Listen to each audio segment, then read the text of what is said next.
प्रिय विद्यार्थियों, वंदे मातरम। कोविड ने पूरी दुनिया को झकझोर कर रख दिया है, लेकिन जिंदगी की रवानी कभी नहीं रुकती, वक्त कभी नहीं थमता। कोविड के कारण आश्रम के विद्यार्थियों के अध्ययन में किसी प्रकार की बाधा ना उत्पन्न हो, इसलिए हमने आश्रम का ऑनलाइन प्लेटफॉर्म शुरू कर दिया है। अभी इसमें टेस्ट हो रहे हैं और यथाशीघ्र कुछ क्लासेस भी आरंभ हो जाएंगी।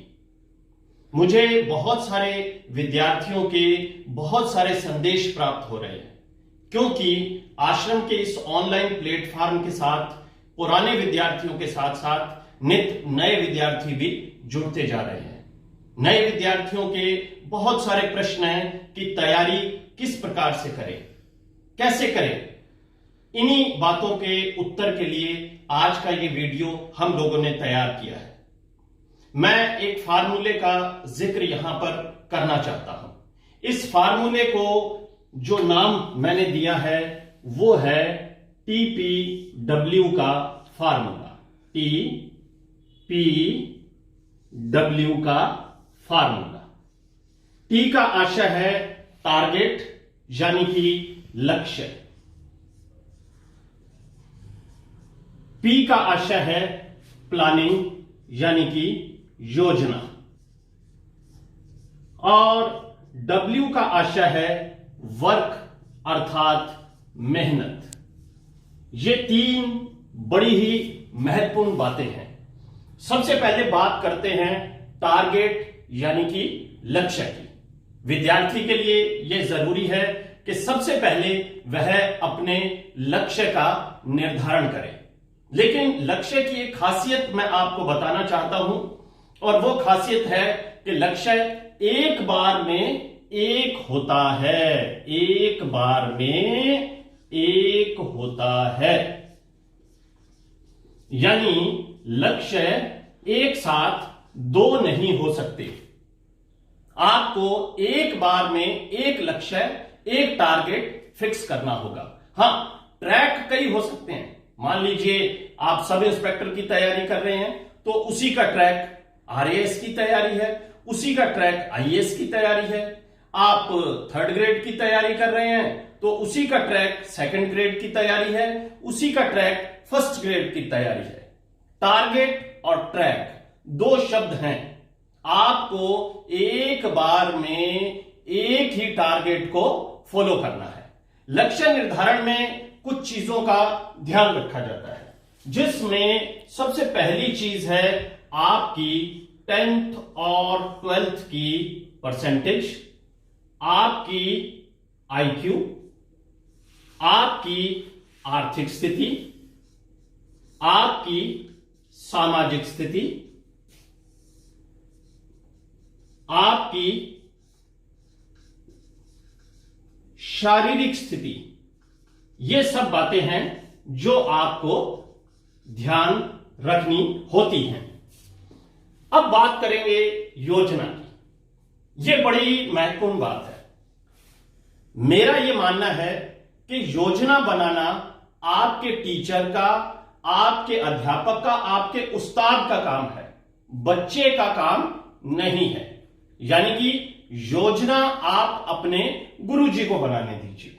आश्रम में एक शेड्यूल हम लोग जारी करते हैं। आप लोगों ने वो शेड्यूल देखा भी होगा। इस शेड्यूल में 14 दिन का, सामान्य तौर पर 14 दिन का एक प्लान रहता है कि 14 दिन बाद आपका एक बड़ा पेपर होगा। वो बड़ा पेपर उतने ही प्रश्नों का होता है जितना कि मुख्य परीक्षा में आपको देना होता है। जब आप परीक्षा भवन में नौकरी के लिए पेपर दे रहे होंगे, ठीक वैसा ही पेपर आपको हर 14 दिन बाद देना होगा। इस सारे के सारे 14 दिन के कार्यक्रम को हम 6 छोटे टुकड़ों में बांटते हैं, और छोटे छोटे पेपर भी एक दिन छोड़कर आयोजित करते हैं। तो आप समझ गए, 14 दिन बाद बड़ा पेपर और उसके बाद छोटा पेपर।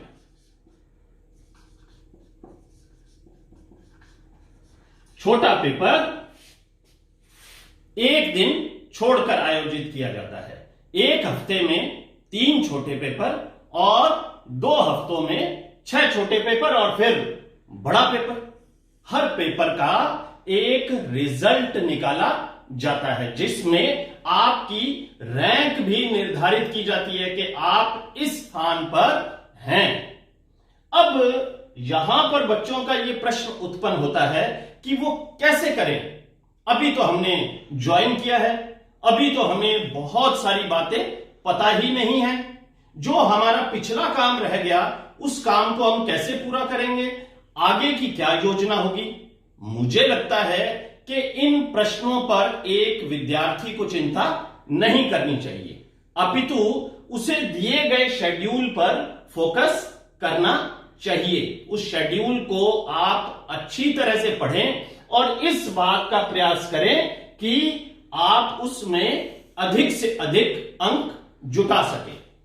शेड्यूल को पढ़ें, छोटे शेड्यूल को पढ़ें, निर्धारित पुस्तकें एकत्र करें और उसके अनुसार अध्ययन करें। अब बात आती है मेहनत की। मेहनत किसी भी लक्ष्य को प्राप्त करने के लिए मेहनत बहुत ही महत्वपूर्ण बिंदु है। कितनी मेहनत की जाए? मेरा यह मानना है कि अगर अभी परीक्षाएं नहीं है तो आपको 8 घंटे रोज पढ़ना चाहिए।